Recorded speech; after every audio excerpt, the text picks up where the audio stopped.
भक्तांनो, शांत बसा, मन स्थिर करा आणि माझा आवाज अंतःकरणातून ऐका. मी तुमच्या बाहेर नाही, मी कुठल्याही दगडामध्ये किंवा मूर्तीत कैद नाही. मी तुमच्यातच आज बसलो आहे. तुमचं मन जेव्हा भटकतं तेव्हा मी त्याला मार्ग दाखवतो. तुमचं हृदय जेव्हा रडतं तेव्हा मी त्याला धीर देतो आणि तुमचं शरीर जेव्हा थकतं तेव्हा मी त्याला सामर्थ्य देतो. पण हे तुम्हाला नेहमी जाणवत नाही, कारण तुम्ही जगाच्या गोंधळात अडकून जाता.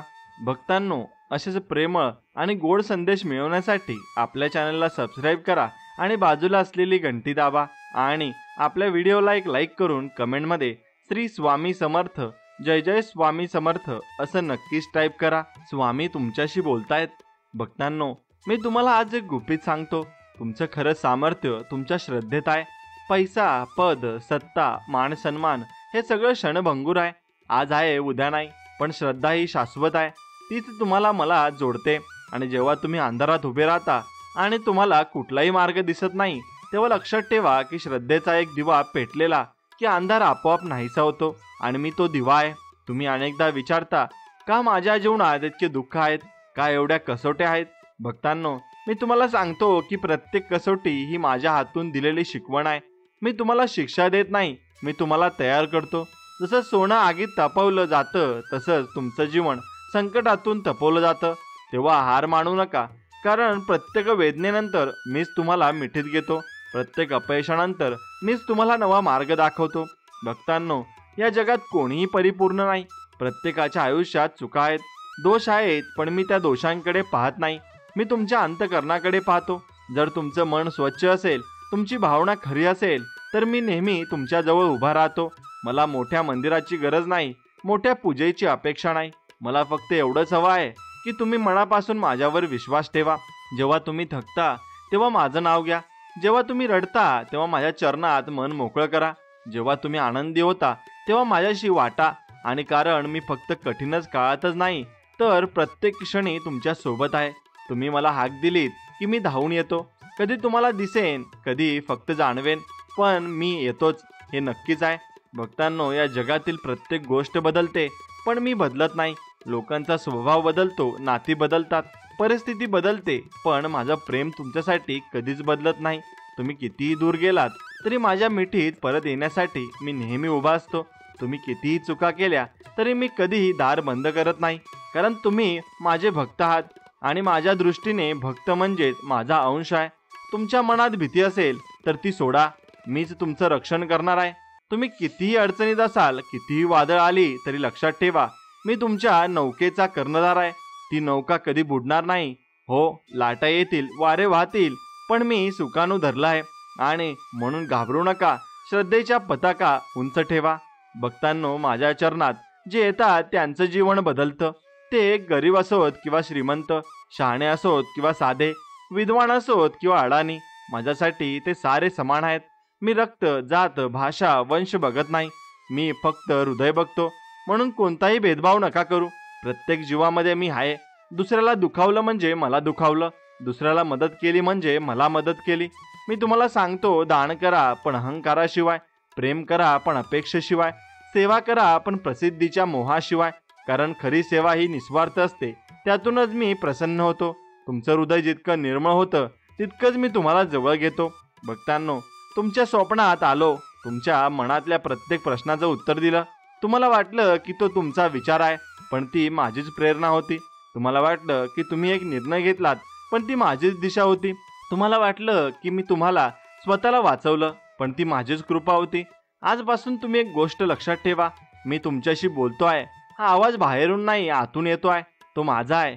जेव्हा तुम्ही श्रद्धेने ऐकाल तेव्हा तुम्हाला नेहमी जाणवेल की मी तुमच्याशी संवाद साधतोय. मी तुम्हाला सोडून जाणार नाही. तुम्ही मला विसरलात तरी मी तुम्हाला विसरणार नाही. भक्तांनो, माझा संदेश स्पष्ट आहे. श्रद्धा ठेवा, धैर्य ठेवा, संयम ठेवा, मग तुमचं आयुष्य यशस्वी होईल. तुमचं मन शांत होईल आणि तुमचा आत्मा मुक्त होईल. तुमचं जीवन फुलासारखं सुगंधित होईल आणि त्या सुगंधाने जगभर प्रसार होईल. श्रद्धा म्हणजे काय हे शब्दात सांगणं सोपं आहे, पण आयुष्यात जगणं खूप कठीण आहे. आपण जेव्हा छोट्या छोट्या गोष्टीसाठी घाबरतो, रडतो, हरतो, तेव्हा आपल्याला कळतं की आपली श्रद्धा अजूनही कच्ची आहे. आणि खरी श्रद्धा ही अंधारात दिवा पेटवते, वादळात उभं राहायला शिकवते, रस्त्यात खड्डे असले तरी पुढे चालायला शिकवते. श्रद्धा म्हणजे डोळ्यांनी दिसणारी गोष्ट नाही, तर मनाने अनुभवायची गोष्ट आहे. आजारी माणूस औषध घेतो, पण औषधाबरोबर मनात जर त्याने विश्वास ठेवला की मी बरा होणार आहे, तर त्याचा अर्धा आजार तिथेच संपतो. शेतकरी बी पेरतो, तेव्हा त्याला खात्री नसते की पाऊस होईल की नाही, पण तरीही तो बी पेरतो, कारण त्याला श्रद्धा असते की जमीन दगड नाही, ती जीवन देईल. तशी श्रद्धा आपल्याला चालवते. एक छोटं मूल आईच्या हातात हात देऊन रस्ता ओलांडतं, तेव्हा त्याला सिग्नल माहिती नसतात, गाड्या किती वेगात आहेत तेही माहीत नसतं, पण आई म्हणजे मी सुरक्षित आहे ही त्याची श्रद्धा असते. असंच काहीतरी आयुष्याबद्दल आपल्याला जगायचं आहे. अनेक वेळा आपल्याला वाटतं की आयुष्य संपलं, दारं बंद झाली, आता काही होणार नाही, पण श्रद्धा म्हणते की अजूनही एक दार आहे जे उघडायचं आहे, अजून एक मार्ग आहे जो सापडायचा आहे. आणि ज्याचं मन श्रद्धेने भरलेलं आहे त्यांचं पाऊल मागे फिरत नाही. त्यांची नजर जमिनीवर नसते, ती आकाशाकडे असते. तो अडथळ्यांना अडथळा न समजता एक शिकवण समजतो. श्रद्धा म्हणजे भिंत नाही जी अडवते, श्रद्धा म्हणजे शिडी आहे जी वर घेऊन जाते. आजची पिढी खूप हुशार आहे, पण तिला पटापट हार मानायची सवय लागली आहे. नोकरी मिळाली नाही की नैराश्य, एखादं अपयश आलं की निराशा, मित्र सोडून गेला की जीवन संपलं असं वाटतं. कारण काय, तर श्रद्धा कमी झाली आहे. थोडासा धक्का बसला की आपल्याला वाटतं की आता काही उपयोग नाही, पण खरी श्रद्धा सांगते की इथे संपलं तर काही हरकत नाही, दुसऱ्या ठिकाणी सुरुवात आहे. तिथे एक दरवाजा बंद होतो, तिथे दुसरा दरवाजा उघडलेला असतो, फक्त आपल्याला त्या दाराकडे चालत राहायचं असतं. श्रद्धा म्हणजे एखाद्या झाडाचं बी आहे. आज पेरलं तर उद्या झाड होणार नाही, त्याला वेळ लागेल, पाऊस लागेल, ऊन लागतील, थंडी लागेल, पण ज्याने श्रद्धेने पाणी घातलं त्याला एक दिवस ते झाड सावली देणारच.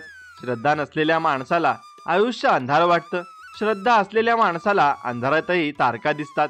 प्रत्येक संकटाला तो म्हणतो हे ही जाईल आणि हे ही मला काही शिकवून जाईल. श्रद्धा म्हणजे जादू नाही, पण श्रद्धा असली की अशक्य गोष्टी शक्य होतात. एका माणसाला जर विश्वास असेल की मी हे काम करू शकतो, तर अर्ध काम तिथेच झालेलं असतं. ज्याचं मन डळमळीत आहे त्याला सगळं अवघड वाटतं, पण ज्याचं मन श्रद्धेनं भरलेलं आहे त्याला पर्वत सुद्धा पायरी वाटतो. श्रद्धा ही आपल्याला आपल्यापेक्षा मोठं काय आहे हे समजावते, आपण एकटे नाही हे जाणवते. आणि म्हणूनच श्रद्धा असली की भीती आपोआप पळून जाते, कारण भीतीला जागाच मिळत नाही. श्रद्धा ही आपल्याला सांगते की तू पडलास तरी उठशील, तुझं अपयश हे कायमचं नाही. श्रद्धा माणसाला इतका धीर देते की तो वादळातही चालतो, आगीच्या लाटेतही उभा राहतो. त्याला माहिती असतं की माझ्या मागे एक शक्ती आहे जी मला वाचवणार आहे. श्रद्धा म्हणजे पुस्तकातले शब्द नाहीत, तर ती म्हणजे जगण्याची ऊर्जा आहे. श्रद्धा असली की गरीब माणूसही श्रीमंत वाटतो, आणि श्रद्धा नसली की श्रीमंत माणूसही रिकामा वाटतो. श्रद्धा ही पैशाने विकत घेता येत नाही, ती मनाने जगावी लागते. श्रद्धा म्हणजे डोळ्यांनी दिसत नाही, पण मनाने दिसते. आणि ही श्रद्धा जर आयुष्यात खरी उतरली तर माणूस कोणत्याही संकटावर विजय मिळवू शकतो. आज तुला जे काही अवघड वाटतंय, जे काही अंधारासारखं वाटतंय, तिथे जर तू श्रद्धेचा दिवा लावशील तर तुला नक्की मार्ग सापडेल. फक्त थोडं थांब, थोडा धीर धर, श्रद्धेवर चालत राहा. भक्तांनो, साधेपणा आणि समाधान.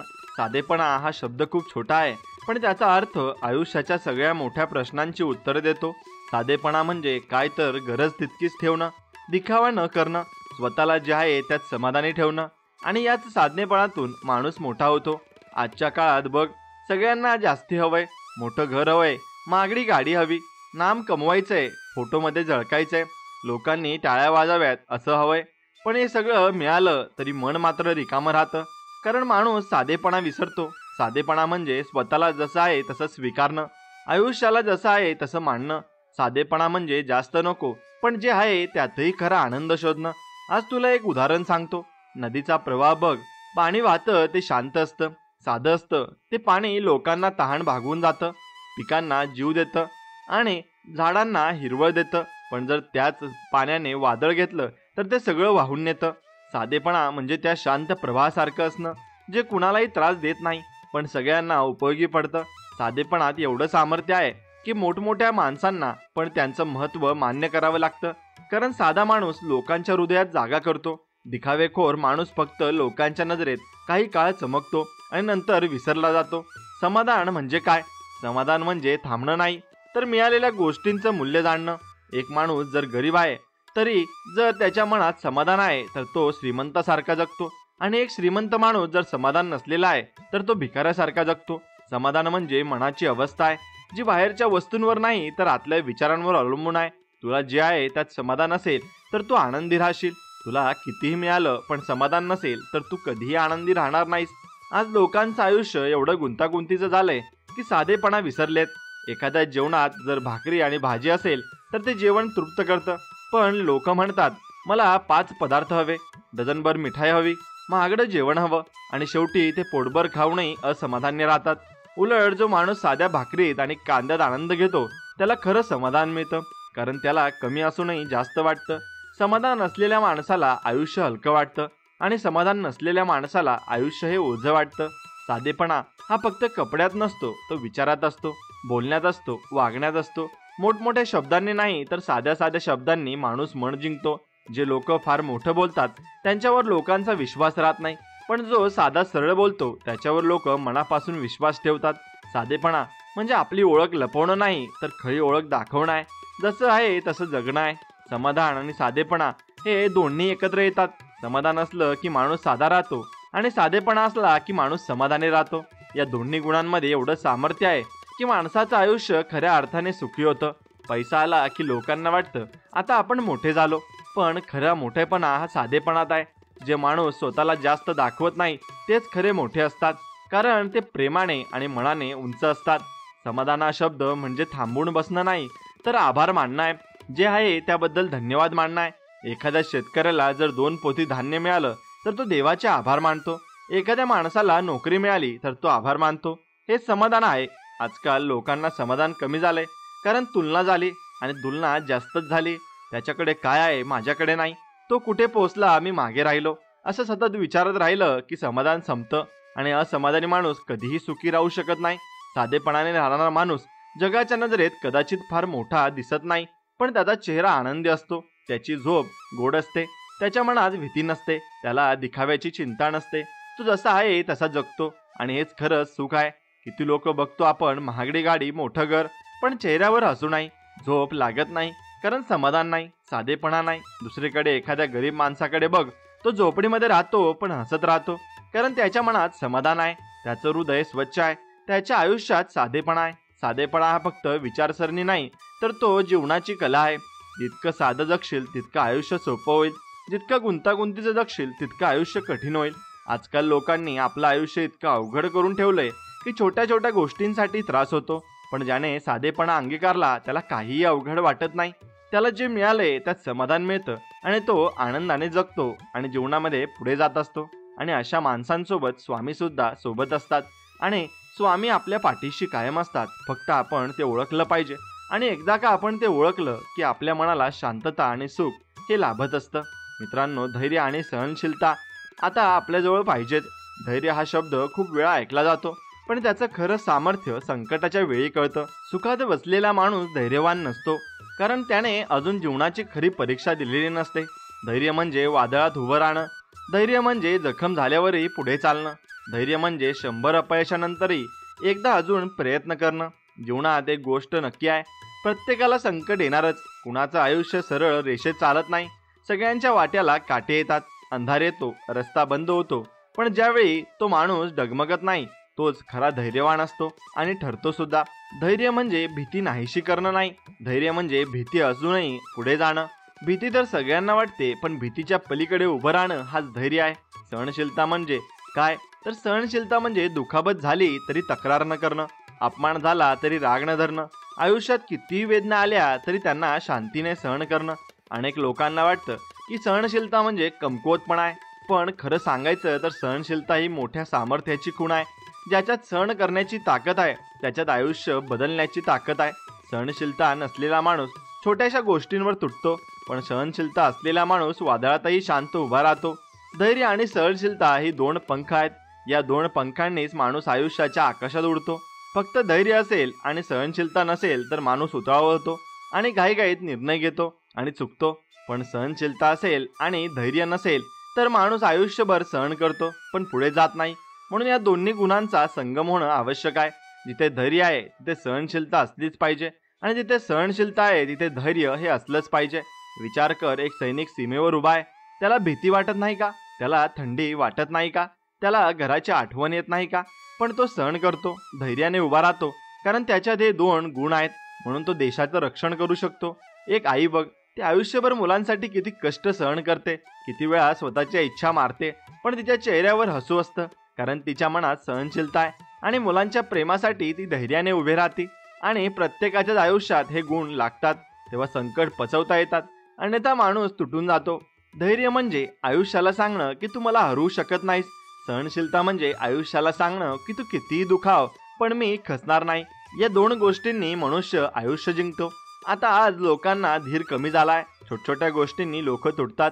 नोकरी गेली की आत्महत्या, प्रेमात अपयश आलं की नैराश्य, आजारी पडले की निराशा. पण जर धैर्य असेल तर माणूस म्हणेल ठीक आहे, अजून एक मार्ग आहे, अजून एक संधी आहे. सहनशीलता असेल तर तो म्हणेल हे दुखणं मी पचवेन, हे दुःख मी सहन करेन आणि पुन्हा आनंदात जगेन. धैर्यवान माणूस कधीही परिस्थितीसमोर नतमस्तक होत नाही. तो संकटाला तोंड देतो, पण हे तोंड देणं फक्त ओरडून किंवा भांडून नसतं. त्यामागे सहनशीलतेची शांती आणि शक्ती असते. म्हणून धैर्य म्हणजे सिंहासारखं गरजणं, सहनशीलता म्हणजे समुद्रासारखं शांत राहणं. सिंह गरजतो म्हणून लोक घाबरतात, समुद्र शांत राहतो आणि असतो म्हणून लोक त्यात पडतात. पण दोघांचं सामर्थ्य वेगळं आहे आणि हे दोन गुण जर एकत्र आले तर माणूस पर्वत हलवू शकतो.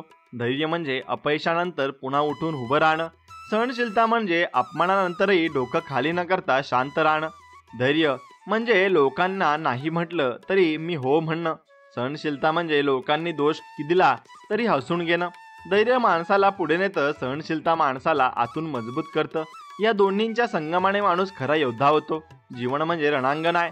इथे धैर्यवान आणि सहनशीलच माणूस जिंकतो. माणसाच्या मनात जर धैर्य नसेल तर तो सुरुवातीलाच हार मानतो, पण धैर्य असेल तर तो शेवटपर्यंत लढतो. सहनशीलता नसेल तर लढाईत थोडीशी जखम झाली तरी तो रडतो, पण सहनशीलता असेल तर जखमा झेलतो आणि शेवटी विजय मिळवतो. म्हणून जे दोन गुण आयुष्यात अत्यावश्यक आहे, धैर्य आणि सहनशीलता असली की माणूस काहीही साध्य करू शकतो. किती संकट आली तरी त्या माणसाला कोणी हरवू शकत नाही. म्हणून आपण लढायचं आणि जीवन हे त्याचंच नाव आहे. आणि भक्तांनो, जीवनामध्ये गुरुसेवा आपण ही केलीच पाहिजे, तरच आपल्याला सामर्थ्य आणि बळ मिळतं. गुरुसेवा हा शब्द मोठा नाही, पण त्यातलं सामर्थ्य आकाशा एवढं आहे. गुरुसेवा म्हणजे फक्त पाय धुणं किंवा अन्न देणं नाही. गुरुसेवा म्हणजे मनानं समर्पण करणं आहे. गुरुसेवा म्हणजे अहंकार बाजूला ठेवून आपल्यातलं सगळं शुद्ध करणं आहे. गुरु हा फक्त शरीराने दिसणारा व्यक्ती नाही. गुरु म्हणजे तो जो आपल्याला अंधारातून प्रकाशाकडे नेतो, अज्ञानातून ज्ञानाकडे नेतो, संभ्रमातून स्थिरतेकडे नेतो. गुरुशिवाय जीवनाला दिशा मिळत नाही. गुरुशिवाय साधना पूर्ण होत नाही. म्हणूनच गुरुसेवा ही आयुष्याची खरी साधना आहे. सेवा म्हणजे नुसती बाहेरची कामं नाहीत, तर मनातली भावना आहे.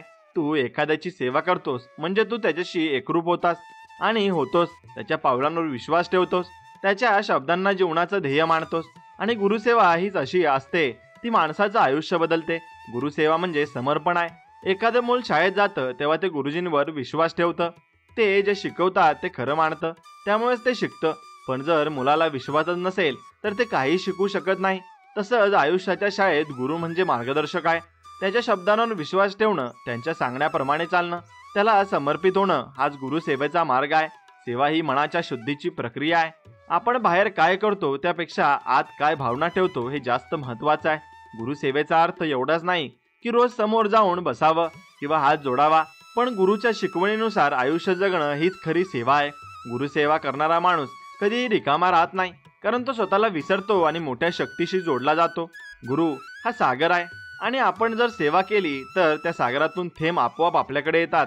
आणि जे लोक म्हणतात मला काहीच मिळत नाही, ते बहुतेक सेवा करतच नाहीत. कारण सेवा म्हणजे निस्वार्थपणाची सेवा आहे. आणि निस्वार्थपणे आपण सेवा केली तरच आपल्याला त्याचं फळ सुद्धा मिळत असतं. सेवा म्हणजे काही परत मिळेल या अपेक्षेने न करणं, पण सेवा केली की परतावा आपोआप मिळतो. कारण गुरुची कृपा ही पावसासारखी असते, तो जिथं ओलावा पाहतो तिथे आपोआप बरसतो. गुरुसेवा म्हणजे तो ओलावा आहे. सेवा म्हणजे आपलं मोकळं मन, आपण अहंकार सोडणं, आपण नम्र होणं. गुरुसेवा करणारा माणूस कधीही कोणत्याही संकटातही स्थिर राहतो. म्हणून आपण स्वामींची सेवा ही केलीच पाहिजे. आणि स्वामी तुमच्या पाठीशी कायम असतात, फक्त त्यांचं नाव तुम्ही मुखात घेतलं पाहिजे. कारण त्यांना माहिती असतं की मी एकटा नाही, माझ्या मागे गुरुची कृपा आहे. सेवा केल्याने आपोआप धैर्य मिळतं, कारण सेवा म्हणजे शक्तीशी जोडणं आहे. जसं विजेच्या तारेला जर मोठ्या यंत्राशी जोडलं तर ती बलवान होते, तसंच मन जर गुरुसेवेत जोडला तर ते स्थिर आणि बलवान होतं. गुरुसेवा करणाऱ्याला कुणीही हरवू शकत नाही, कारण त्याचं आयुष्य फक्त त्याचं नसतं, त्याच्या मागे गुरुची छाया उभी असते. गुरुसेवा म्हणजे स्वतःचं मन रिकामं करणं, कारण जोपर्यंत मन स्वतःच्या विचारांनी, अहंकाराने, शंकेने भरलेला आहे तोपर्यंत ते सत्याचं पात्र बनू शकत नाही. सेवा केली की मन रिकामं होतं आणि रिकाम्या पात्रातच सत्य भरतं. गुरुसेवा म्हणजे तो मार्ग आहे जिथं आपण स्वतःला शुद्ध करून मोठ्या शक्तीकडे खुलं करतो. सेवा ही माणसाला बदलते, सेवा ही माणसाला आतून उजळवते. गुरुची शिकवण फक्त ऐकून नाही होत आणि ती जगली पाहिजे, ती कृतीत आणली पाहिजे. आणि ती कृतीत म्हणजे सेवा आहे. गुरुसेवा ही साधी नाही, त्यासाठी संयम लागतो, धैर्य लागतं, सातत्य लागतं. कारण सेवा म्हणजे एकदाच केलेली कृती नाही, ती सततची वृत्ती आहे. दररोज प्रत्येक क्षणी मनात गुरुचं स्थान ठेवणं, त्यांच्या सांगण्याप्रमाणे जगणं, त्यांच्या मार्गावर चालणं, हे सगळं सेवा आहे. अनेक लोक म्हणतात मी पूजा केली, मी नाम घेतलं, पण जर वर्तन बदललं नाही तर त्याचा उपयोग नाही. गुरुसेवा म्हणजे वर्तनात बदल, जीवनात बदल, विचारात बदल, ही खरी सेवा आहे. गुरुसेवा करणारा माणूस कधीही गर्विष्ठ होत नाही, कारण त्याला माहिती असतं की माझ्यातलं सगळं माझं नाही, माझ्या मागे गुरुची कृपा आहे. म्हणून मी जे काही करतोय ते त्याच्या शक्तीमुळे आहे. ही भावना आली की अहंकार नाहीसा होतो आणि जेव्हा अहंकार नाहीसा होतो तेव्हा खरं समाधान मिळतं. गुरुसेवा ही माणसाला नम्र करते. गुरुसेवा माणसाला खरी ओळख दाखवते. माणूस म्हणतो मी काहीच नाही, पण गुरु म्हणतो तुझ्यात सगळं आहे. ही जाणीव जेव्हा होते तेव्हा माणूस खरा बदलतो. गुरुसेवा म्हणजे एक दीप आहे, अंधारातला दीप, ज्याने आपल्या मनात प्रकाश होतो. गुरुसेवा केल्यावर मनातील संभ्रम संपतो, आयुष्याला दिशा मिळते आणि जी कामं अशक्य वाटतात ती सोपी होतात. कारण सेवा माणसाला नवी ऊर्जा देते, नवं धैर्य देते, नवा विश्वास देते. गुरुसेवा ही आयुष्याला फक्त बदलत नाही तर आयुष्याला अर्थ देते. सेवा म्हणजे गुरुप्रती कृतज्ञता आहे. त्याने आपल्याला दिलेल्या ज्ञानाबद्दल, कृपेबद्दल, मार्गदर्शनाबद्दल आपण केलेला नम्र आभार मानणं आहे. गुरुसेवा हा फक्त शब्द नाही तर जीवनाचा आधार आहे. सेवा करणं म्हणजे स्वतःला विसरणं आणि मोठ्या शक्तीत एकरूप होणं आहे. जो माणूस सेवा करतो त्याचं आयुष्य कधीही रिकामं राहत नाही. त्याला जे हवं ते मिळतं, त्याचं मन स्थिर राहतं आणि त्याला आनंद मिळतो, त्याला शांती मिळते. आणि सेवा म्हणजे शेवटी आपल्या आत्म्याला जोडणं आहे. गुरु हा पूल आहे आणि सेवा म्हणजे त्या पुलावरून चालणं आहे. जो सेवा करतो तो शेवटी परमात्म्याला पोहोचतोच, हे मात्र निश्चित आहे. म्हणून आता तुम्ही स्वतःच्या दोषांवर मात करणं त्यामुळे महत्त्वाचं आहे. स्वतःच्या दोषांवर मात कराल तेव्हाच तुम्ही गुरुसेवा आणि स्वामी सेवाही करू शकाल. आपल्याला आयुष्यात कितीही मोठं व्हायचं असेल, कितीही उंच जायचं असेल, कितीही यशस्वी व्हायचं असेल तर पहिली अट आहे की आपण स्वतःच्या दोषांवर मात केली पाहिजे. कारण खरा शत्रू बाहेर नाही, खरा शत्रू आत आहे. बाहेरचं संकट हे वेळेपुरतं असतं, पण आतले दोष हे कायमचं आयुष्य पोखरतात. जर हे दोष दूर केले नाहीत तर माणूस कितीही यश मिळवलं तरी त्याला समाधान मिळत नाही. दोष म्हणजे काय? दोष म्हणजे राग, मत्सर, लोभ, आळशीपणा, गर्व, हे सारे आपल्याला भिंती आहेत आणि हे आपणच या भिंतीमुळे थांबतो. म्हणून दुसऱ्याला दोष देणं हे सोपं आहे, पण खरा धैर्यवान तोच जो स्वतःकडे बोट दाखवतो आणि म्हणतो हो माझ्यातच कमतरता आहे आणि मला ती बदलायची आहे. आपण जेव्हा छोट्या छोट्या गोष्टींवर रागवतो तेव्हा आपल्याला वाटतं की आपण शक्तिशाली आहोत, पण खरं सांगतो रागवणं म्हणजे शक्ती नाही तर कमकुवतपणा आहे. कारण दुसऱ्याच्या एखादा शब्द बोलला आणि तू भडकून गेलास तर म्हणजे तुझ्या मनावर ताबाच नाही. राग हा शत्रू आहे, तो क्षणभरात आपलं आयुष्य बदलू शकतो. कित्येक घरं फुटतील, कित्येक नाती तुटतील, कित्येक आयुष्य उद्ध्वस्त झालीत, कारण लोकांनी रागावर मात केली नाही. म्हणून पहिला दोष दूर करायचा तो राग. शांततेतच खरी ताकद आहे, संयमातच खरी उंची आहे. लोभ हा दुसरा दोष आणि लोकांना कितीही मिळालं तरी अजून हवं असतं, ही इच्छा माणसाला बेचैन करते. एखाद्याला लाख मिळाले तरी तो कोट्याधीशाकडे बघतो, कोट्याधीशाला अजून जास्त हवं असतं. हे चक्र कधी संपत नाही. लोभ म्हणजे विहीर आहे जिचं पाणी कधीच भरत नाही. जास्त मिळालं की आनंद होईल असं वाटतं, पण उलट जास्त मिळालं की अजून मिळवायची भूक लागते. या लोभामुळे माणूस चुकीचे मार्ग निवडतो आणि दुसऱ्याचा हक्काचं घेतो आणि शेवटी आयुष्य नासावतो. म्हणून लोभावर मात करणं गरजेचं आहे. समाधान हेच लोभाचं औषध आहे. मत्सर हा आणखी एक मोठा दोष आहे. दुसऱ्याला काय मिळालं हे पाहून जळणं, दुसऱ्याचं यश बघून दुःखी होणं, ही मनाची मोठे आजारपण आहे. मत्सरामुळे माणूस स्वतःचं नुकसान करतो, कारण तो आपलं लक्ष दुसऱ्यांच्या यशावर ठेवतो आणि स्वतःच्या मार्गावर चालतच नाही. मत्सर म्हणजे आग आहे जी दुसऱ्याला जाळत नाही तर आधी आपल्यालाच जाळते. म्हणून मत्सरावर मात करणं म्हणजे स्वतःला वाचवणं आहे. दुसऱ्याचं यश बघून आनंद मानायला शिका, कारण दुसऱ्याचं यश तुझं अपयश नाही. प्रत्येकाचा मार्ग वेगळा आहे, प्रत्येकाची वेळ वेगळी आहे. तुला तुझ्या वेळेला तुझं मिळणार आहे आणि म्हणून मत्सर बाजूला ठेव. गर्व म्हणजे आणखी एक भिंत आहे. थोडं यश मिळालं की लोक म्हणतात मी मोठा झालो, मी सगळं केलं, हे माझ्यामुळे झालं आणि इथूनच त्यांचं पतन सुरू होतो. कारण गर्व म्हणजे फुगा आहे, जो क्षणात फुगतो. आणि गर्व करणारा माणूस एकटा पडतो, कारण लोक त्याला सहन करत नाहीत. नम्रतेतच खरे मोठेपणा आहे. जो माणूस नम्र आहे त्याला सगळे मान देतात. गर्व करणाऱ्याला लोक उघडपणे काही म्हणत नाही, पण मनात त्याला कमी लेखतात. म्हणून गर्व सोडला की माणूस खरा मोठा होतो. आळशीपणा हा दोष दिसायला छोटा वाटतो, पण आयुष्य नासवतो. कित्येक लोकांचं भविष्य फक्त या एका आळशीपणामुळे वाया जातं. काम आहे हे माहिती असूनही तो म्हणतो उद्या करतो, परवा करतो आणि करतच नाही. दिवस जातात, संधी निघून जातात आणि मग तो म्हणतो माझं नशीब वाईट आहे. खरं तर दोष नशिबाचा नाही, दोष आळशीपणाचा आहे. आळशीपणा म्हणजे जखड आहे. आणि जो माणूस आळशी आहे तो पंख असूनही उडत नाही, हात असूनही काम करत नाही, मेंदू असूनही वापरत नाही. म्हणून हा दोष तोडला की आयुष्य उघडतं. दोषांवर मात करणं सोपं नाही, कारण आपण सवयीने त्यांना वाढवत गेलो आहोत. पण जर मनाने ठरवलं की बदलायचं तर ते नक्की शक्य आहे. प्रत्येक दोषाचं औषध आहे. रागाचं औषध म्हणजे संयम आहे, लोभाचं औषध म्हणजे समाधान आहे, मत्सराचं औषध म्हणजे प्रोत्साहन आहे, गर्वाचं औषध म्हणजे नम्रता आहे, आळशीपणाचं औषध म्हणजे कष्ट आहे. आणि जर आपण ही औषधं वापरली तर दोष आपोआप नष्ट होतात. हे आयुष्य म्हणजे परीक्षा आहे, आणि या परीक्षेत पास व्हायचं असेल तर आधी आपले दोष कमी केले पाहिजेत. जे स्वतःला जिंकतो तो जग जिंकतो. आणि खरं सांगायचं तर दोष हे सगळ्या माणसात असतात, कुणीही परिपूर्ण नसतो. पण फरक एवढाच आहे की काही लोक स्वतःचे दोष ओळखून त्यावर काम करतात, आणि काही लोक आयुष्यभर दोष लपवतात, इतरांना दोष देतात आणि शेवटी रिकामे राहतात. बदलायचं सामर्थ्य सगळ्यांच्या हातात आहे, कारण दोष हे जन्मताच पक्क नसतात, ते आपल्या विचारांनी आलेले असतात. आणि विचार बदलले की दोषही बदलतात. म्हणून दोषांना शत्रू समजा आणि त्यावर मात करण्याची शपथ घ्या. कारण हे दोष जर आयुष्यभर राहिले तर ते सुख कधीच येऊ देणार नाहीत, आणि तुम्हाला सुख आयुष्यात कधी मिळणार सुद्धा नाही. म्हणून आयुष्यामध्ये आपली निष्ठा आणि नीतिमत्ता ही चांगली ठेवायची आहे. निष्ठा हा शब्द लहान आहे, पण त्याचा अर्थ महासागरा एवढा खोल आहे. निष्ठा म्हणजे चिकाटी, निष्ठा म्हणजे प्रामाणिकपणा, निष्ठा म्हणजे कोणत्याही परिस्थितीत आपल्या मार्गावर ठाम राहणं. आजकाल लोकांचं मन खूप हलकं झालंय. थोडा फायदा दिसला की बाजू बदलतात, थोडं संकट आलं की विश्वास मोडतात, थोडा मोह झाला की आपलीच वचनं विसरतात. पण खरी निष्ठा म्हणजे वाऱ्याच्या जोतानं न हलणं, तुफान आलं तरी डगमगून न जाणं. निष्ठा म्हणजे कोणाच्याही डोळ्यात धूळ न टाकता स्वच्छ राहणं. निष्ठा म्हणजे फसवणूक न करणं, विश्वास सोडू न देणं.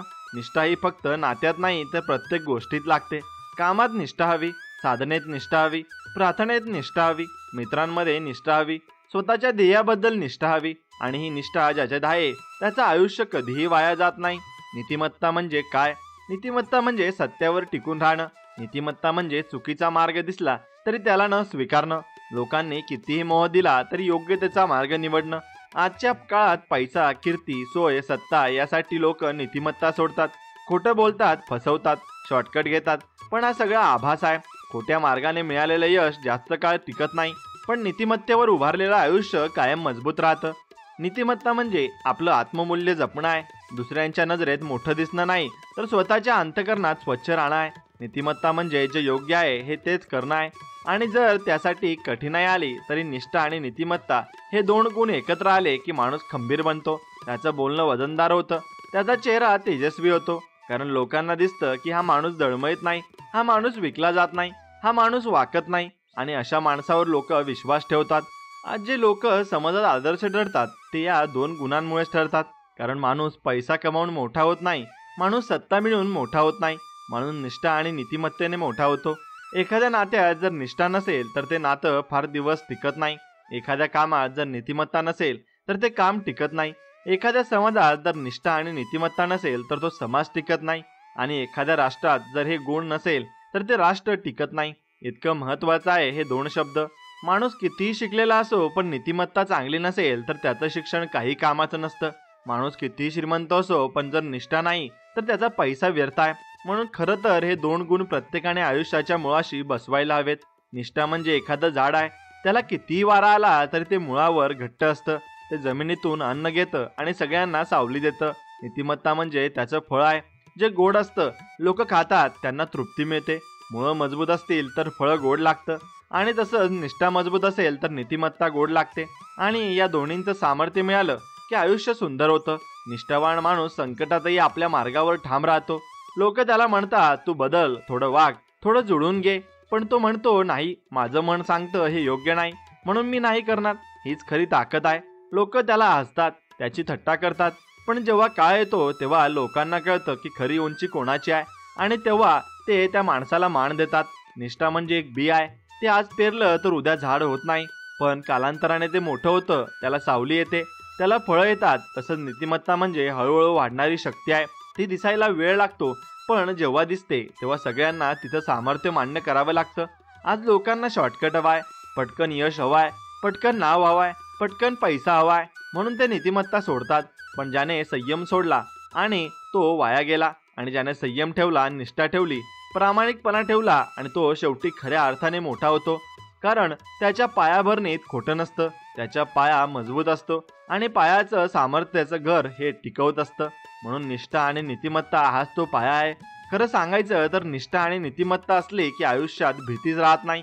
कारण माणूस म्हणतो, मी जे केलंय ते खरं आहे, मला काही लपवायचं नाही, मला काही घाबरायचं काम नाही, माझं मन स्वच्छ आहे, माझं अंतःकरण स्वच्छ आहे. आणि हे समाधान जर एखाद्याला मिळालं तर तो माणूस खरोखरच सुखी होतो. पण उलट ज्याच्याकडे पैसा आहे पण नीतिमत्ता नाही, तो माणूस झोपेतही घाबरतो. लोकांना काय कळेल, माझं गुपित काय उघडेल, माझं नाव खराब होईल, या भीतीने तो जगतो. कारण त्याने निष्ठा सोडलेली आहे, नीतिमत्ता सोडलेली आहे. म्हणून मित्रांनो, आयुष्यात जर खरं सुख हवं असेल, खरं समाधान हवं असेल, खरं यश हवं असेल, तर निष्ठा आणि नीतिमत्ता ही दोन शस्त्र हातात घ्या. ही दोन गुण अंगी मांडवा. कारण हे गुण असतील तर कोणीही तुम्हाला हरवू शकत नाही. हे गुण असतील तर तुम्ही कुठेही गेलात तरी लोक तुम्हाला मान देतील. आणि सगळ्यात महत्त्वाचं म्हणजे तुमचं मन तुम्हाला मान देईल. कारण मनाला माहिती असेल की तू योग्य जगलास, तू प्रामाणिक राहिलास, तू खरी निष्ठा ठेवलीस, आणि यापेक्षा मोठं यश या जगात कुठेच नाहीये. म्हणून आपण मनामध्ये दयाही ठेवलीच पाहिजे.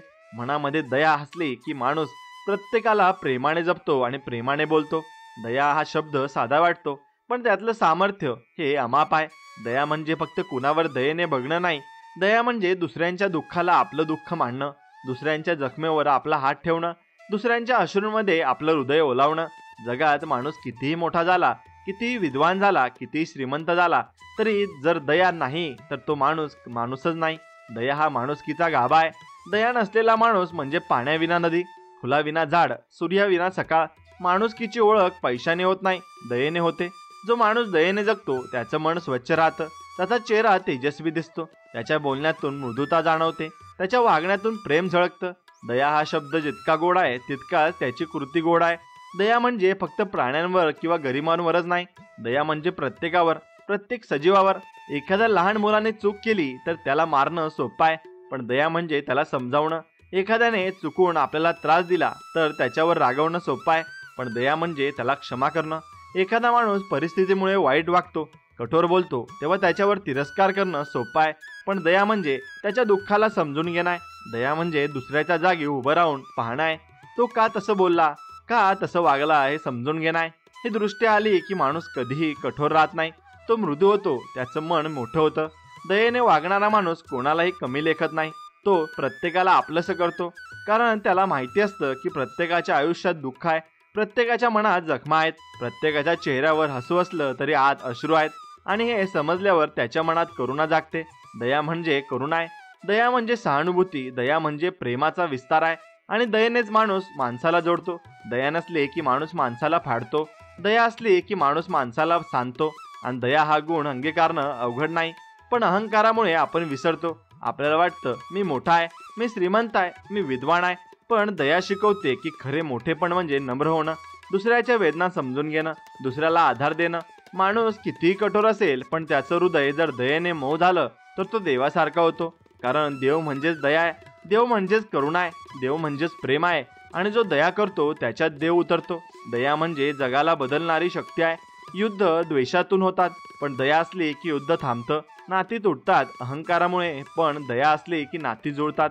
समाज विभागला जातो मत्सरामुळे, पण दया असली की समाज एकत्र राहतो. म्हणून दया हा प्रत्येकाला लागणारा गुण आहे. दया नसलेला समाज निर्दयी होतो, दया असलेला समाज स्वर्ग बनतो. दया ही कुठल्याही ग्रंथात शिकवावी लागत नाही, ती मनात जगवावी लागते. आपल्याला फक्त डोळे उघडून पाहायचं असतं. आजूबाजूला किती दुःख आहे हे दिसलं की आपोआप दया निर्माण होते.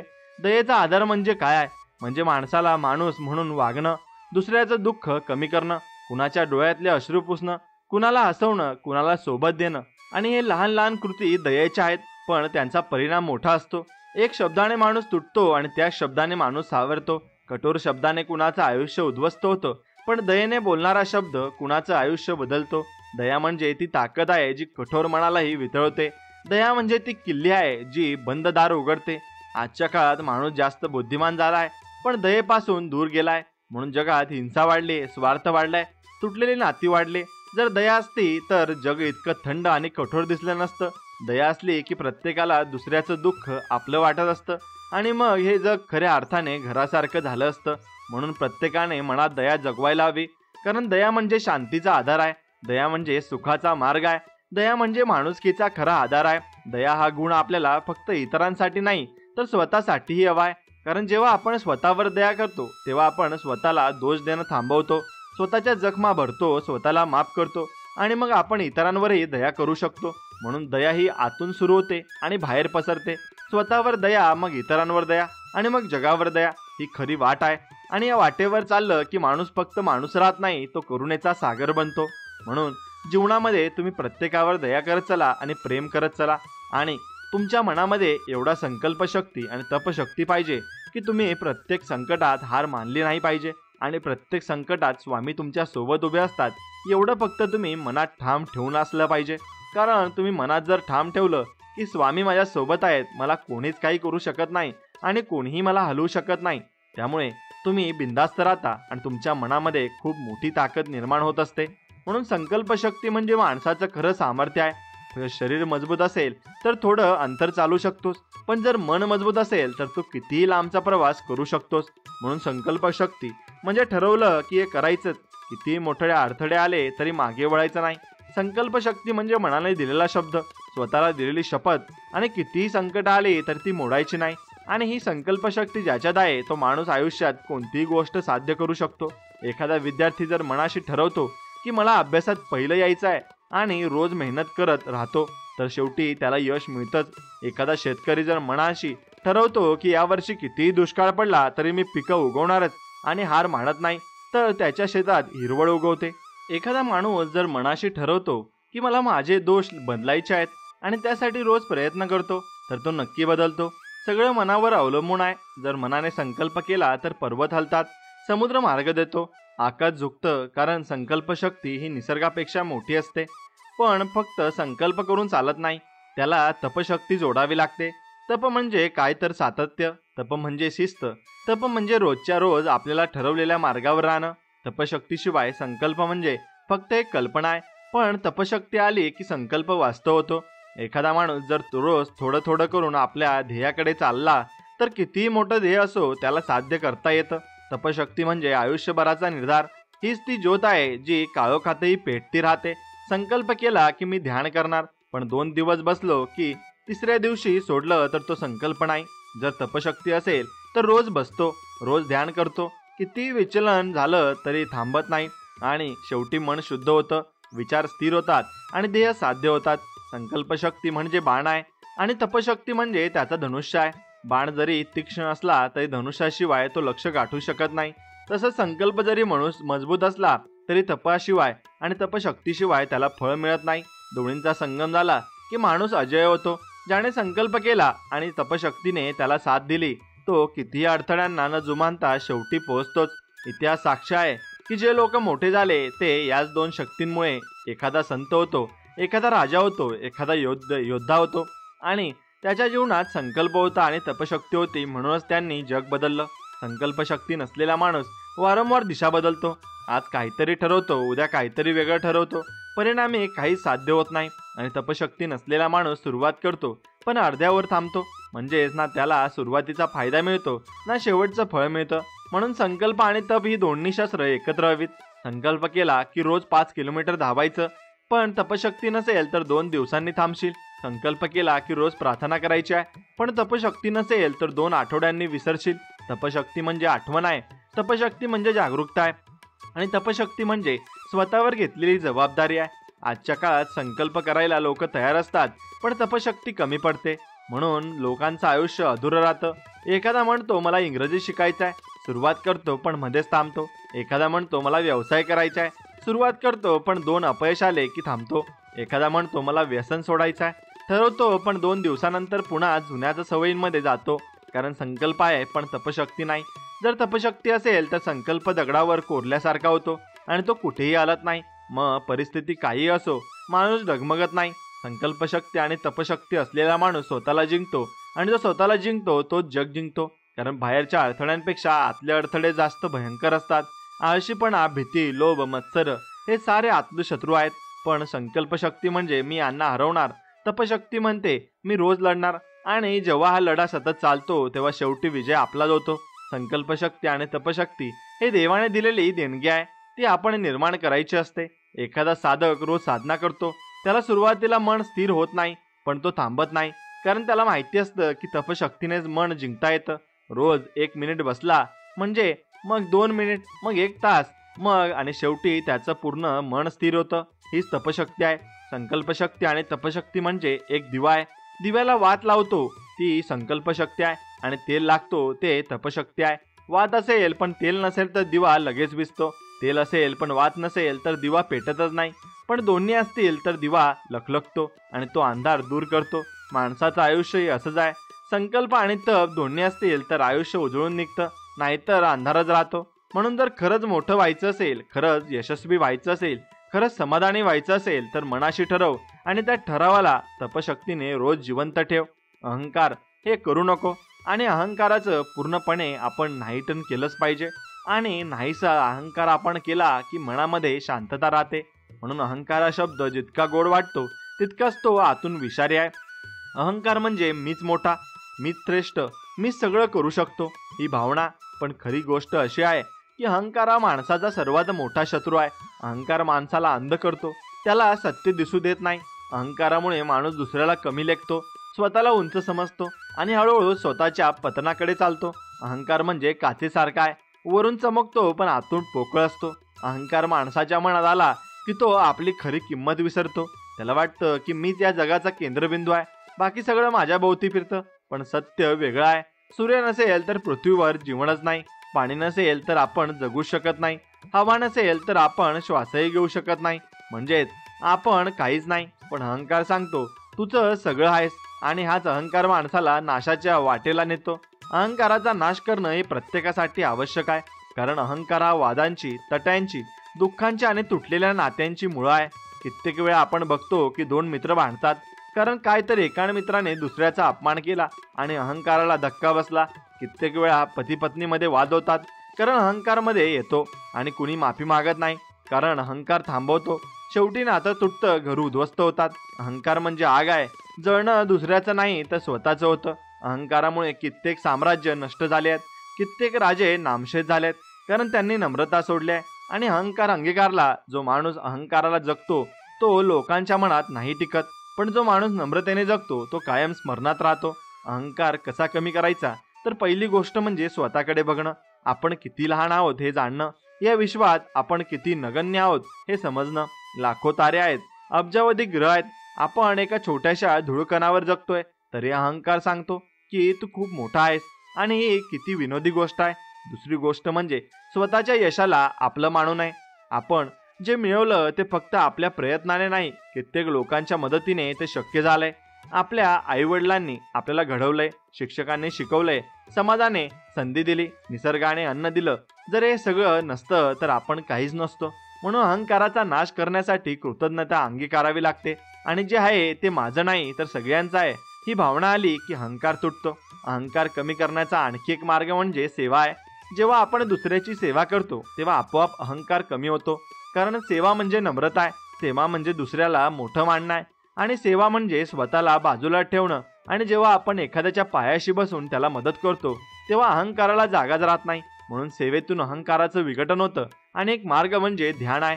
जेव्हा आपण शांत बसतो आणि स्वतःकडे बघतो तेव्हा आपल्याला कळतं की आपण किती तुटक, किती कमकुवत आणि किती क्षणभंगूर आहोत. हे समजल्यावर अहंकार नाहीसा होतो. कारण अहंकार हा अज्ञानातून जन्मतो आणि ज्ञान आलं की अहंकार मरतो. म्हणून अहंकार ही खोटी भिंत आहे जी आपल्याला इतरांपासून वेगळं करते. पण जेव्हा ती भिंत मोडते तेव्हा आपण सगळ्यांशी एकरूप होतो आणि एकरूप झालं की खरी शांती मिळते. अहंकार असलेला माणूस कधीही आनंदी नसतो कारण तो सतत स्वतःला सिद्ध करण्याच्या मागे लागलेला असतो. तो म्हणतो मला इतरांपेक्षा जास्त मिळालं पाहिजे, मला इतरांपेक्षा मोठा दिसलं पाहिजे. पण नम्र माणूस समाधानी असतो कारण त्याला स्वतःला सिद्ध करायचं नसतं. त्याला स्वतःला जगवायचं नसतं, तो फक्त जगतो आणि यातच खरं सुख आहे. इतिहास साक्ष आहे की ज्याने अहंकार पाळला तो गडप झाले. रावणाला ज्ञान होतं, सामर्थ्य होतं, पण अहंकाराने त्याचा नाश केला. दुर्योधनाला शक्ती होती, पण अहंकाराने त्याला पराभूत केलं. दुसरीकडे ज्यांनी नम्रता ठेवली ते जिंकले.